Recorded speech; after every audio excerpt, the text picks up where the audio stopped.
galera do sexto ano, vamos para mais uma aula? Bom, sabemos que vivemos sobre a crosta terrestre, que é a camada mais superficial do planeta. As rochas e o solo que formam essa camada parecem não se modificar ao longo do tempo, mas sofrem transformações constantemente. Tais mudanças ocorrem naturalmente por ação da água, dos ventos e dos seres vivos, por exemplo, ou também como consequência dos impactos ambientais de atividades humanas, como a extração de minerais, as plantações e criações de animais.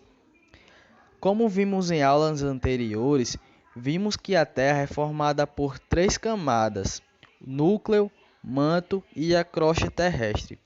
Entre elas, a crosta terrestre é a camada mais superficial, formada por diferentes tipos de rocha. E é isso que iremos estudar nessa nova unidade. Iremos estudar o tema, a composição da crosta terrestre, certo? E, e para começar, vocês sabem a diferença entre os minerais e as rochas? Os minerais são materiais geralmente sólidos, homogêneos e de ocorrência natural.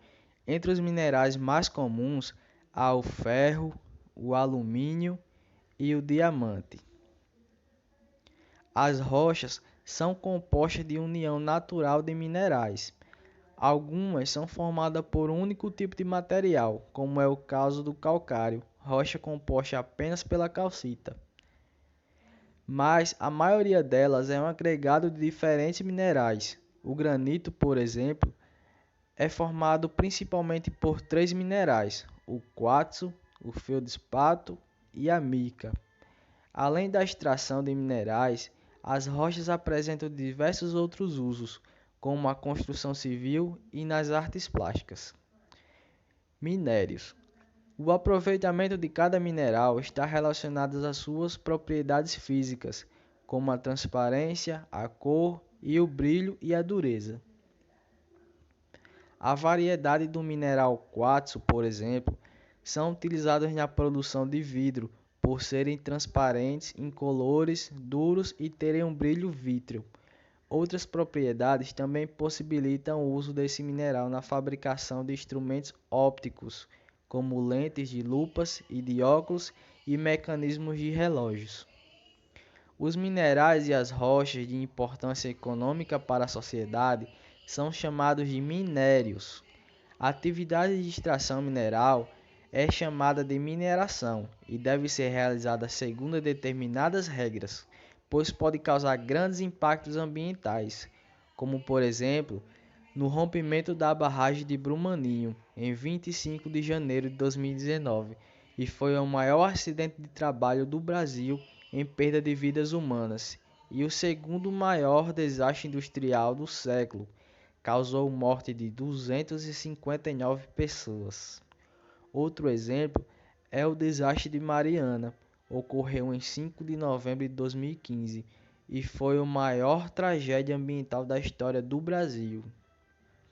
Existem três tipos de rocha e são classificadas em ígneas, sedimentares e metamórficas. As rochas ígneas, também chamadas de magmáticas, são formadas pelo resfriamento do magma. Existem dois tipos de rochas ígneas que diferem pelo local onde o magma se resfriou. As rochas ígneas são amplamente utilizadas na construção civil, em pisos, em revestimentos de paredes, tampos de pias, banheiros e de cozinhas, em calçamentos de ruas e como componentes de concreto. Esse tipo de rocha também pode ser esculpido e transformado em objetos artísticos e de decoração. A pedra pómez pode ser, por ser porosa e com superfície áspera e abrasiva, é utilizada para a esfoliação de pele e para o polimento de objetos, por exemplo.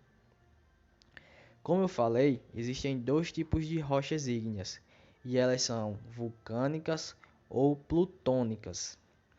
As rochas ígneas vulcânicas formam-se na superfície da Terra quando o magma extravasa como lava de vulcões e se resfria rapidamente.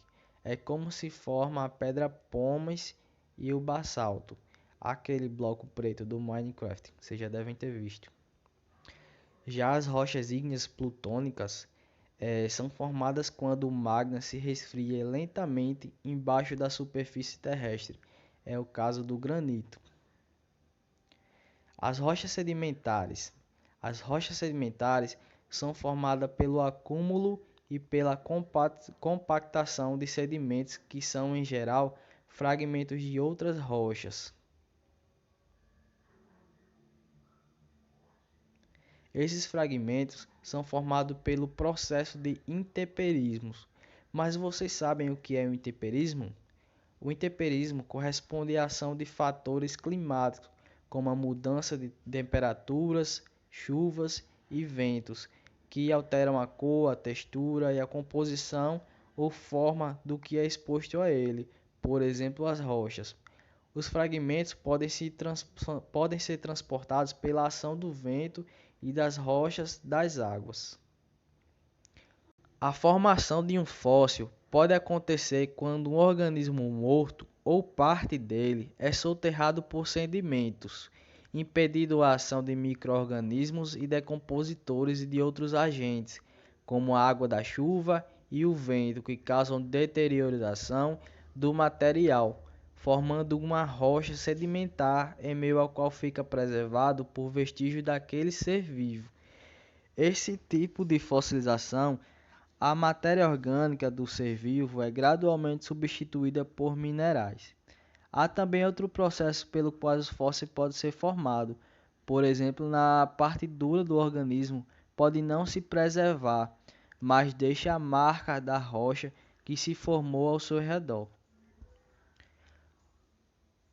Rochas metamórficas. As rochas metamórficas são formadas pela transformação de qualquer tipo de rocha em estado sólido, seja ela ígnea, sedimentar ou até mesmo a própria metamórfica.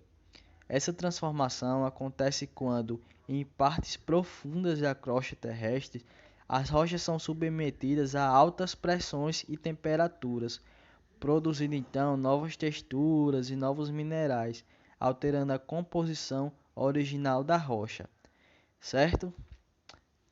O granito, que é uma rocha ígnea, por exemplo, quando está sob altas pressões e temperaturas em camadas profundas da crosta terrestre, pode se transformar em gneiss, que é uma rocha metamórfica.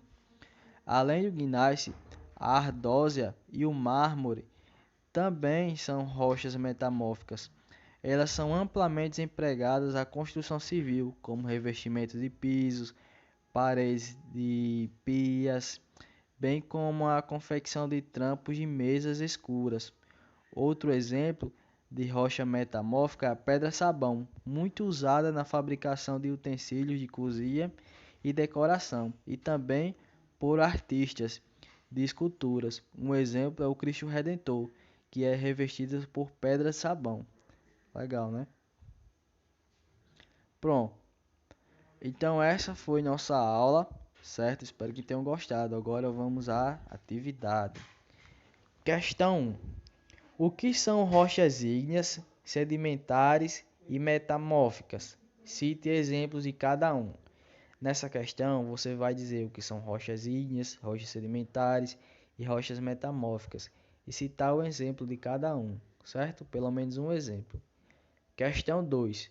Qual a diferença de rochas e minerais? 3. Observe a imagem e responda, certo? A questão é: que tipo de rocha aparece na imagem acima? Pronto. Então, só essas questões, tá certo? Até a próxima aula, certo? Valeu!